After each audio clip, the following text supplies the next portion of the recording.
ก็จะเปิดดอกไฟดอกอย่างไรทุกคนเลยนะกำลังตั้งโต๊ะตั้งเต็นท์เลยทางนี้นี่บนขายเสื้อผ้านี่ก็จะขายผักขายนี่แหละโมที่พาไปพี่พรคนดัง การขับเคลื่อนต้องได้ขึ้นกับซีมือเลยเอาเพื่อนกำลังติดอันนี้คือเสร็จแล้วน้องไงทุกคนนะผักกำลังขึ้นเลยมุ่งหน้าเขาซื้อเหินพี่พรเลยโอ้แบกก็จะโอ้แบก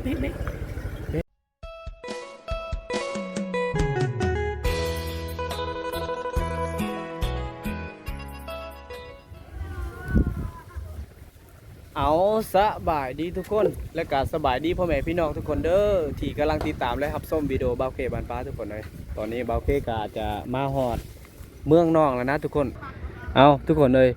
พ่อมาฮอดจุดนี้หรือว่าพ่อมาฮอดเมืองนองก็ถือว่ามาถึกงานบุญเลยก็ว่าได้ทุกคนเลยฟู มาถึกงานบุญได้บุญช่วงเฮือเมืองนองนะนี่คือหมู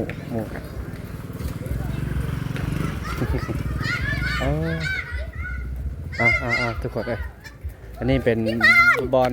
ซับมักปูงมักยังและขายขนมอีกยัง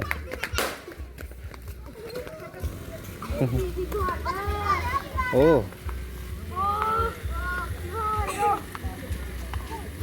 เสียงตู้เสียงยังแล้วก็เจ้าบอได้เปิดได้ยังได้ทุกคนเลยนี่เป็นบอลซับมักปูงเป้าเฮาซับมักปูงเป้าบ่เป็นได้ทุกคนเลยบอไอ้เบิ้งซื่อๆดอก นะมันเป็นบ่อนซับมาปรุงเป้าครั้งแรกที่บ่าวเคพาไปพาทุกคนไปเบิ้งอันบุญทรงเหืออีกยังทุกคนเลยโอ้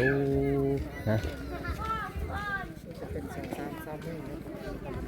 โอ้เอาพาทุกคนไปเลาะเบิ้งบรรยากาศในงานบุญงานยังทุกคนเลย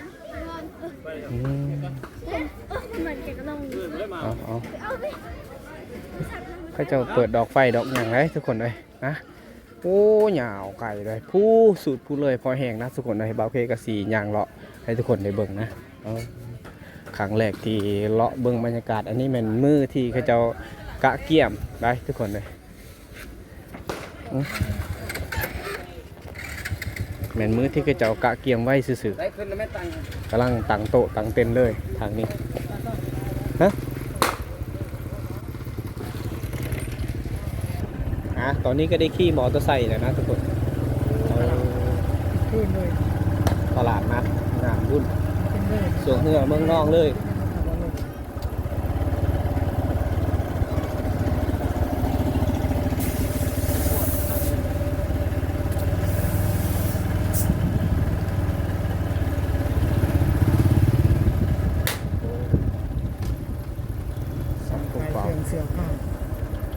นี่บนขายเสื้อผ้าขายเสื้อกันหนอกกันหนาวนี่แหละ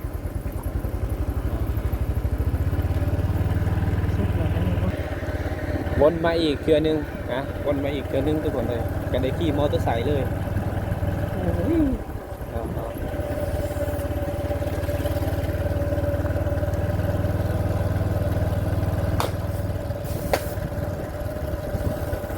เจ้า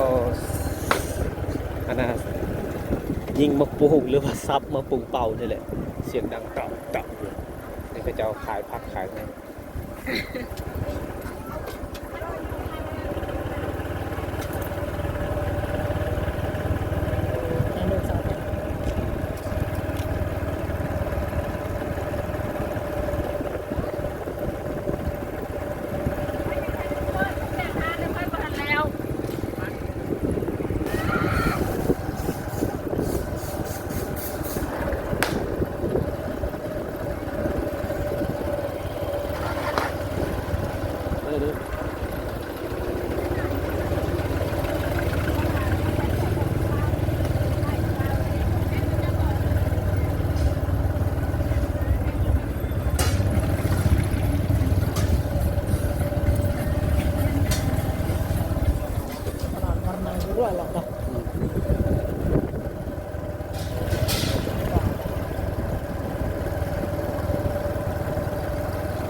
ทุกคนเลยหลังจากที่เฮาเลาะส้มงานบุญกำลังกะเก็บมันหมดยังบ่ทันได้ฮอดมื้อสวงนะทุกคนเลยตามที่บ่เคยได้ยินกับเจ้าได้ว่านะเจ้ากำลังกะเก็บขายเครื่องของอย่างนั้นนี่ตอนนี้กำลังสิมุ่งหน้าเข้าสู่หมู่บ้านแก่งอะล่องทุกคนเลยนี่แหละหมู่ที่พาไปเที่ยวชมหมู่บ้านทุกคนเลยตอนนี้กำลังสิมุ่งหน้าเข้าสู่หมู่บ้านแก่งอะล่อง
ทุกคนเลยเขาได้แวะขึ้นทางนี้กันน่าจะลงเซก่อนได้ตามยินพระเจ้าว่านะเขาจะลงเซก่อนลงเซบางทีก็จะข้ามเหือข้ามยังทีเลยมันก็ทึกอยู่เพื่อสิฮอด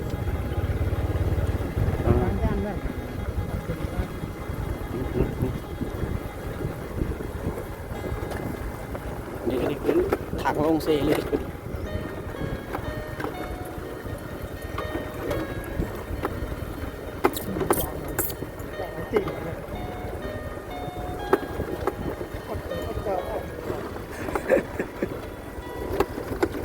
ทั้งรุ่นนี้เลย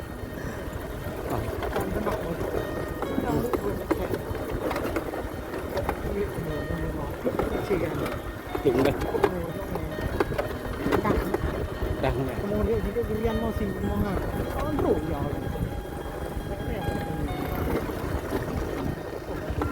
โอ้หน้าตู้ หน้าตัว ตู้แกกล่องมาให้เอาดูมาเลย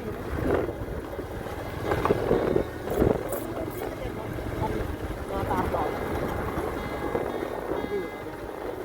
โอ้ยจบต้นไปถ่ายครับอันนี้คือทางเรือ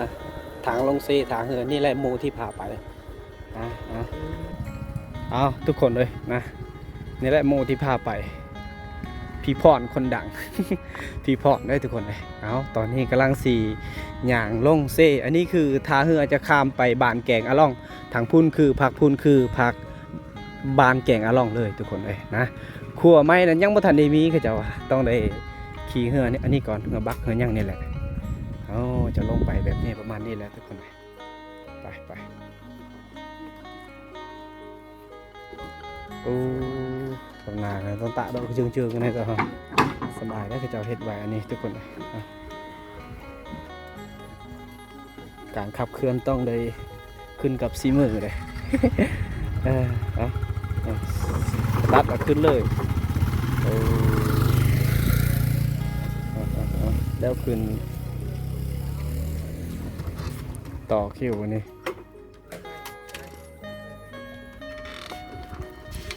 แต่สิ่งสำคัญรถเฮามันต้องมีเบรกได้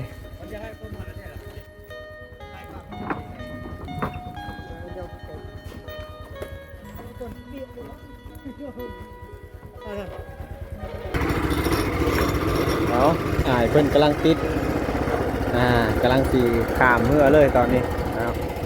กำลังสีเข้าสู่หมู่บ้านแล้วทุกคนเลยอยู่พุ่นน่าจะแม่นหมู่บ้านเลยแม่นแหละอยู่พุ่นเลยพกมาปอกมะพร้าวอะไรที่พุ่นอยู่เขตนี้มีลมหลายเลยทุกคน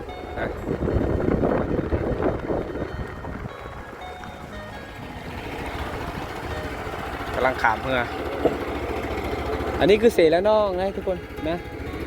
แต่ว่าจุดนี้เป็นจุดที่กว้างที่สุดเลยนะเป็นจุดที่กว้างที่สุดเลยเสร็จแล้วน้องจุดนี้มันกะคือกับเซบางเฮียโคตรกว้างเลย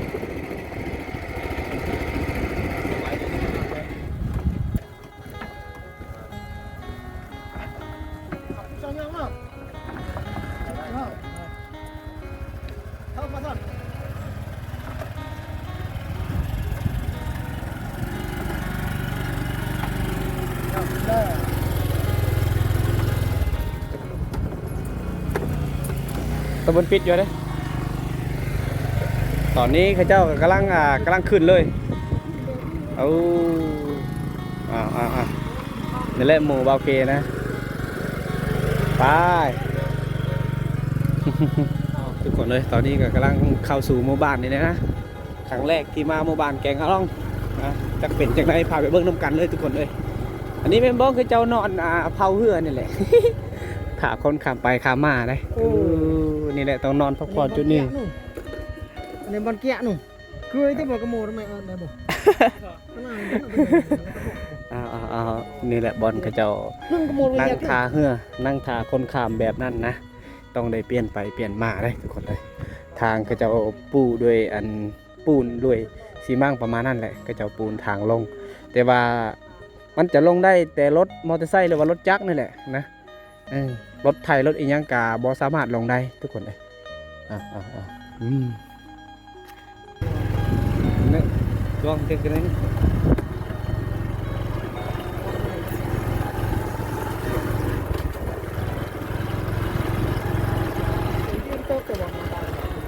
เยอะ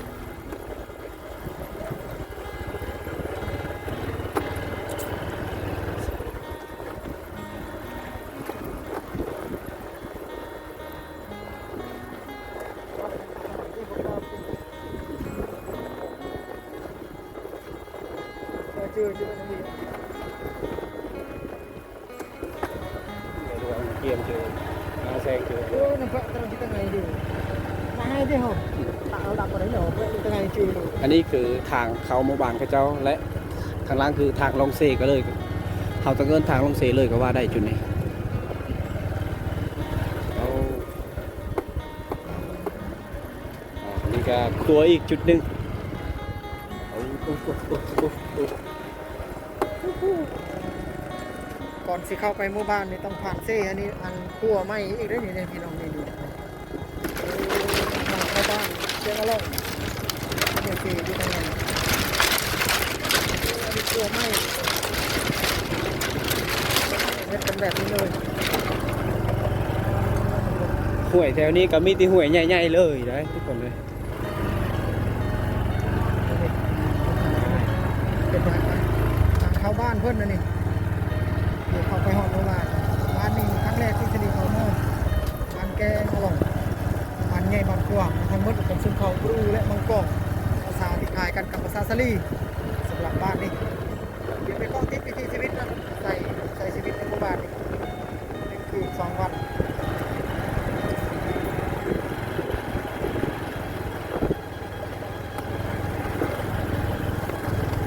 โอ้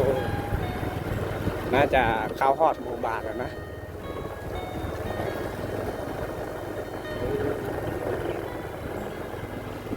อันนี้คือโรงเรียนเลย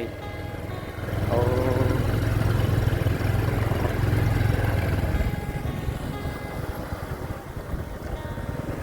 ดูไล่ไปเลยจะถ่ายเลย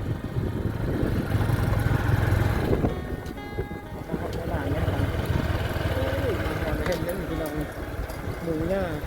ตอนนี้ก็อาจจะกำลังขี่มอเตอร์ไซค์หรือว่าขี่รถจักรหอดหมู่บ้านเลยนะทุกคนเลยถือว่าเราต้องได้พักอยู่เพื่อนอันนั้นแหละอันหมูคนนั่นแหละทุกคนเลยโอ้ย ไปเรียกเขาเข้าห้อง พี่พร มุ่งหน้าเขาซื้อเฮือนพี่พรเลยโอ้แบกก็จะโอ้แบกแบกแบกแบกแบกแบกแบกไปเจ้าทุกข์มากระบุกโอ้ยแต่ละก้ายวะ เออ กระบอกเนาะ โอ้ย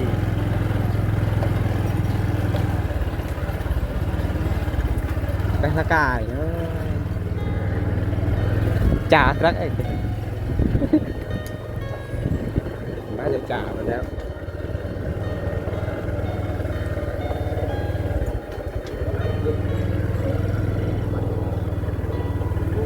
อุ้ยตีติลิติติติติติอ้าวทุกคนเลยตอนนี้ก็ได้มาฮอดเฮือนโมบาวเคหรือว่าโมบาวสเลนะโมบาวสลีนั่นทุกคนเลยนี่แหละคืออันนี้คือเฮือนของเพื่อนเขาได้จอดมอเตอร์ไซค์ปะไว้อยู่จุดนี้แหละนะตอนนี้ก็กำลังสีมุ่งหน้าเที่ยวส้มโมบานเลยทุกคนเลยกำลังสีเที่ยวส้มโมบานแก่งอะลองเมืองนอกแขวงสวรรณเขตนะทุกคนเลยนี่ตอนนี้ก็เจ้ากำลังถักพื้นถักหยังฝันพื้นเอาทุกคนเลยพูแม่เท่าเพิ่นเออ ไงเอาทุกคนเลยนี่แหละนะเดินทางมาแต่เมืองเซโปนพูดให้ทุกคนเลยนะได้เข้าไปเบิ่งงานสวงเฮือแต่ว่ายังบ่ทันได้ฮอดงานบุญสวงเฮือเขาเจ้าได้ซับมักปรุงกำลังกะเกี่ยมต่างหานอีหยังหานขายเครื่องอีหยังต่างๆนะตอนนี้ก็จะเข้าฮอดหมู่บ้านแก่งอะลองเจอกันใหม่วิดีโอต่อไปเที่ยวชมหมู่บ้านทุกคนบ๊ายบาย